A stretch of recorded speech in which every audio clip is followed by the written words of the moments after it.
What's up, my comic comrades? As all of my fellow MCU fanatics know, the first Disney Plus MCU series just premiered today, and that of course would be WandaVision. So to celebrate the launch of the first MCU Disney Plus series, today we're taking a look at just how powerful the Scarlet Witch is. And then as the season progresses, we'll also do a How Powerful is Vision episode, but again, today it's all about Wanda Maximoff, the Scarlet Witch. So let's get started. As always, our How Powerful episodes are not meant to list every single extreme feat and power a character has or has showed over the years in comics. Just a handful of what we think are some of the best examples. Now off the bat, I will say Wanda is extremely powerful, but not in the way of characters like the Hulk or Superman, i.e. raw physical strength. Her extreme powers come from her magic and her probability manipulation abilities. So much so, said abilities make her one of the most powerful Avengers ever. Now kicking this off, you have the time Wanda was fighting the Phoenix Force imbued Namor during the Avengers vs. X-Men event. He started attacking her saying "Witch," but she just put a force field around herself before bowing up saying, "Namor, go away," while touching his face with her finger, making him teleport away to Utopia. Now, even though Namor only possessed 1/5 of the Phoenix Force at this time, as it was split between him, Cyclops, Colossus, Magic, and Emma Frost, he was still immensely powerful. So the fact that she just had to point her finger at him and say, "Go away," which broke down his particles and teleported him somewhere else, is insane. But her encounters with the Phoenix Force does not end there. And real quick, for those of you who don't know, the Phoenix Force is one of the most powerful forces in all of comic books. Anyway, at the end of the Avengers vs. X-Men event, it was Scarlet Witch and Hope Summers that defeated Cyclops and the Phoenix Force. So in the end, only an Omega level mutant and Scarlet Witch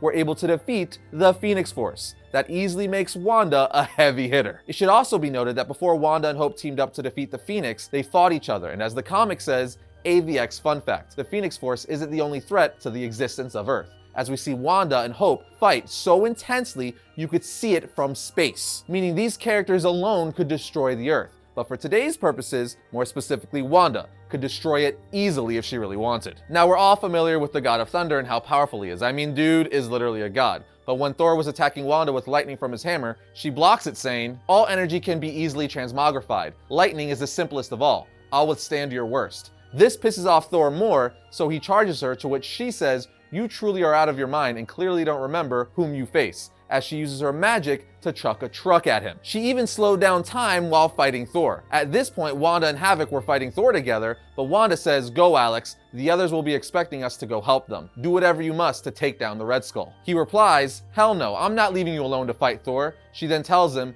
while grinning, "Don't worry, I won't hurt him." Wanda then sinks into a trance, plummeting deeply into the cosmic well of chaos energy, as she knows there's no defeating Thor in direct conflict. There's only removing him from the battle. So that's what she does. She uses her powers to launch Thor out of battle. Freaking nuts. Then we have a list of a ton of OP stuff she's done over the years, like defeating a giant sea monster on the beach while wrapping him in a cyclone and then sending him flying while her fellow Avengers look on. Also, her powers are so intense, sometimes when she uses them, they cause seismic shocks, tossing men and machines like trees in a Los Angeles earthquake, as the comic says. She can even destroy buildings with a wave of her hand, and has been shown to be able to move rock slides with her magic. We've even seen her make easy work of She-Hulk, sending her flying with a hex bolt. Here's a pretty crazy one. When War Machine was fighting demons, he asked people for ideas. So Scarlet Witch said, "Wait, iron is poison to the supernatural, and you could bet that's what these creatures are, War Machine. I'm gonna use my hex to temporarily transmute your armor into pure iron." And that's what she does, helping her fellow Avenger out. In the same vein, when Wanda and her brother Quicksilver were fighting their father Magneto, Magneto was obviously using metal to defend himself. So Wanda uses her hex sphere, touching the Magneto particles,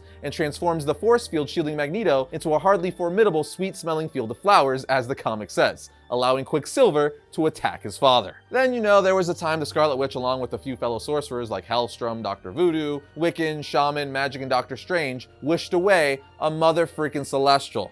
Pretty much top of the food chain in the Marvel Universe. Literally, Celestials are godlike creatures that experiment on lower life forms and are the ones responsible for mankind's potential to gain superhuman abilities. And with the help of some of the top sorcerers in Marvel, she was able to wish one away. Now, besides her magic, one of her best abilities is probability manipulation. Essentially, what this means is she could change the outcome of certain things, making things that would normally be impossible possible. And she's used this over the years to do certain things like disrupt Ultron circuits, make all the bullets from a machine gun jam, and cause Hawkeye's arrows to lose all momentum and just fall to the ground. And the last example of this power is yet again from Avengers vs. X-Men, where Scarlet Witch literally tells Hope Summers, "You're angry and can't understand. I manipulate probabilities. For example, there's a probability I'm not in the way of your fist," making Hope miss a punch she was throwing at her. And I gotta say, it's a pretty useful power. Now, all of this brings us to her feats in the House of X and Avengers Disassemble series, where she easily displays the the full extent of her powers. For instance, she accidentally made Hawkeye stop existing. Dude full on started vanishing, all Endgame style. So the ability to just wish someone away, I would say is pretty powerful. Wanda was also able to use the building blocks of reality to show past events. Said event was her brother saying, they're gonna kill her. This is one of those feats that's so crazy as it's dealing with the building blocks of life. It's like, what can I say?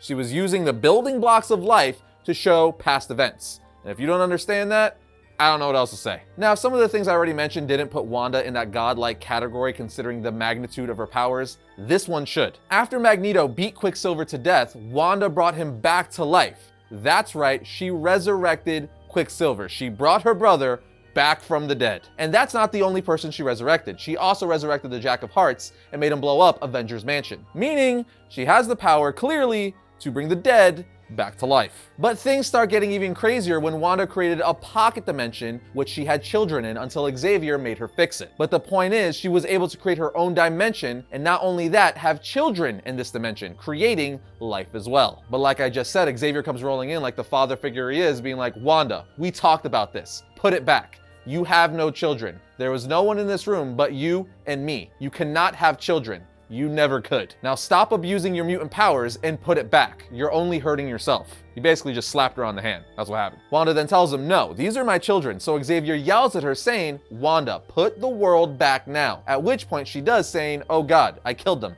I killed the Avengers. I killed my husband. But moving on from there, you have the time Scarlet Witch rewrote reality, completely making it so that mutants were the dominant species and not normal humans. Which is all sorts of insane. She literally can rewrite reality and make it how she wants. And in this case, she wanted it so that mutants were the dominant species. But this brings us to easily the most famous or infamous thing Wanda has ever done, and that's when she used her powers to utter the 3 words, no more mutants, rewriting reality and depowering 95% of all mutants on Earth. Not only is this moment one of the most crazy and powerful moments in comics, it's easily one of the most known and iconic moments in all of Avengers and X-Men continuity. I mean, she got rid of all but 5% of mutants on Earth, meaning she could do stuff to the magnitude of, you know, eliminate everyone on Earth if she wanted. And on that note, I think we now all understand just how powerful the Scarlet Witch is. Again, she is easily one of the most powerful Avengers or X-Men in all of Marvel. So I'm very curious to see what the WandaVision series will do with her powers, as well as Doctor Strange in the Multiverse of Madness, as we know that WandaVision is going to directly tie into that movie. But what do you guys think of Scarlet Witch? Also, let us know what character you would like to see get a How Powerful Is episode in the comment section down below. You guys have a lot of great ideas, so you never know, we might pick one. And that's going to bring another episode of Variant to a close, but if you enjoyed today's episode, as always, check out this one right here. And if you like all of our content, be sure to subscribe, like, and comment. It always helps us out. But